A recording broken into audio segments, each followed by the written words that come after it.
बिस्मिल्लाहिर्रहमानिर्रहीम बिस्मिल्लाहि वहदा वस्सलातु वस्सलामु अला रसूलिल्लाह अम्मा बाद। तलाक के बाद रुजू करने का क्या तरीका है? अक्सर व बेशतर जो नौजवान हैं या जो लोग हैं उनको तलाक देने का तो पता है, ठीक है कि तलाक दी जाती है, बस तलाक तलाक बोल दो, लेकिन उनको रुजू करने का तरीका नहीं पता होता ये है कि जब गुस्सा आता है या कोई बात होती है तो क्या करते हैं, बीवी के साथ कोई भी लड़ाई झगड़ा बहस मुबासा कुछ भी होता है तो फ़ौरन उसको जो है ना तलाक तलाक बोल देते हैं। अब तलाक बोलने के बाद वो बेचारे परेशान हो रहे होते हैं कि अब क्या करना चाहिए। अब वो क्या करते हैं, बीवी के पाँव पकड़ते हैं, ठीक है, उससे माफ़िया मांगते हैं, उससे तरले करते हैं, अल्लाह के लिए मुझे माफ़ कर दो। अब ये समझ रहे होते हैं कि ये शायद रुजू हो रहा है। देखें, रुजू का ये कोई तरीका नहीं है कि आप बीवी से माफ़िया मांगें, आप बीवी के पाँव पकड़ें, आप बीवी को वो करने की कोशिश करें। आपने अगर तलाक दे दी है और तलाक के बाद आपकी शरई तौर पे कोई गुंजाइश निकलती है, आप मुफ्ती से रब्ता करें। आपने जब तलाक दी तो उसका तरीका ये है कि आप किसी मुस्तनद मुफ्ती से रब्ता करें, ठीक है। मुफ्ती से रब्ता करने के बाद आपकी अगर गुंजाइश निकलती है तो आप मुफ्ती साहब से तरीका पूछें कि रुजू कैसे कर सकते हैं या कैसे करना चाहिए। जब वो तरीका बताएगा, जैसे जैसे वो तरीका बताएगा वैसे वैसे रुजू करना है, बजाय इसके कि जो है ना बीवी के पाँव पकड़े जाएं या बीवी से माफ़ियाँ मांगी जाएं। अगर शरन आपकी कोई गुंजाइश निकलती हुई तो ये है कि फिर बीवी का कोई इख्तियार नहीं है। अगर शरअन आपकी कोई गुंजाइश निकलती हुई कि आप दोबारा से रुजू कर सकते हैं तो फिर बीवी के पास कोई इख्तियार नहीं है। आप सिर्फ जो है ना उससे रुजू करेंगे, रुजू वाले जो अल्फाज हैं वो रुजू अल्फाज बोलेंगे, ठीक है। बीवी के पास कोई इख्तियार नहीं है कि वो जो है ना रुजू वाले आपके रुजू को रिजेक्ट करके दिखा दे। शरीयत ने बीवी को कोई इख्तियार नहीं दिया है। गुंजाइश है तो बीवी के पास कोई इख्तियार नहीं है। आपने रुजू के अल्फाज बोलने हैं, रुजू जैसे किया जाता है वैसे करना है। बीवी कबूल करे, बीवी कबूल ना करे, उससे कोई फ़र्क नहीं पड़ता, आपका रुजू हो जाएगा। लोग ये समझ रहे होते हैं कि शायद बीवी के पाँव पकड़ेंगे, बीवी को से माफ़िया मांगेंगे, बीवी को मनाएंगे तभी रुजू होगा, ऐसे शायद रुजू नहीं होगा।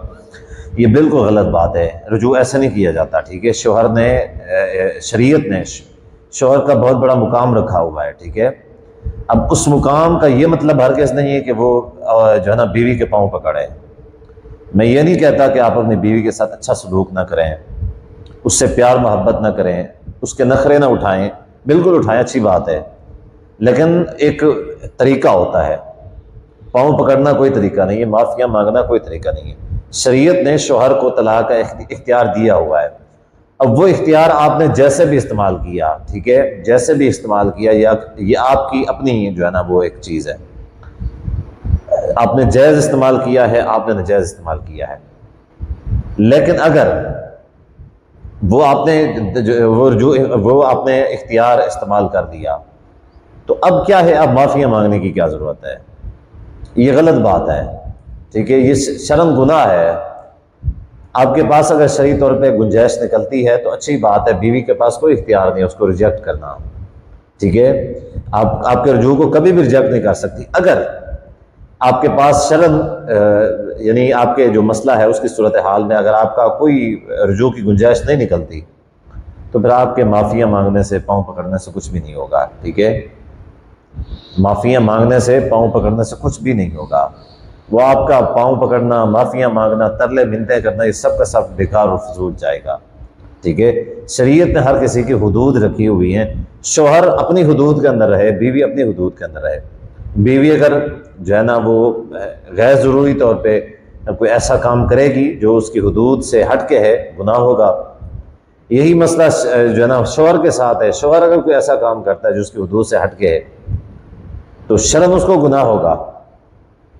तो ये गलत तरीका है जो हमारे माशरे में राइज है। कितने सारे लोग हमसे रब्ता करते हैं तलाक के हवाले से, और वो ये बता रहे थे कि मुफ्ती साहब ने उससे माफ़ियाँ मांग ली। वो उनकी बीवियाँ भी रब्ता करती हैं, मुफ्ती साहब जो है ना हमारे शोहर ने बस माफ़ी मांग ली, हमसे माफ़ी मांग ली। क्या है, शरीयत ने इख्तियार दिया है तलाक का मर्द को। भाई अगर तुम बेवकूफ़ हो, अगर तुमने गैर ज़रूरी तौर पर इस इख्तियार को इस्तेमाल किया, तुम्हारी बेवकूफ़ी है। अब इसका ये हर मतलब नहीं है कि जो है ना तुम उससे माफिया मांगो, बीवी से माफिया मांगो। आज के मुआशरे में हमने ये तो नहीं सुना, तलाक के इतने सारे मसाइल आते हैं। मेरे पास कम अज़ कम रोज़ाना 100-150 लोग रब्ता करते हैं तलाक के हवाले से, कम अज़ कम। तो इतने सारे जो लोग रब्ता करते हैं उनमें से मैंने किसी से नहीं सुना कि किसी से बीवी ने माफ़ी मांग ली हो। सबसे शोहर ही माफिया मांगते हैं, हालांकि कसूर किसी का भी हो, माफिया शोहर ही मांगते हैं। भाई ऐसा कुछ ना करें, ठीक है। अगर आप मुफ्ती से रब्ता करें, अगर आपकी गुंजाइश शर्म गुंजाइश निकलती है तो आप बिल्कुल ज़बानी तौर पे या जो रुजू करने का आपका तरीका है उसी तरीके से आप रुजू करें, ठीक है। अगर गुंजाइश नहीं निकलती तो फिर आपके पाँव पकड़ने से कुछ भी नहीं होगा।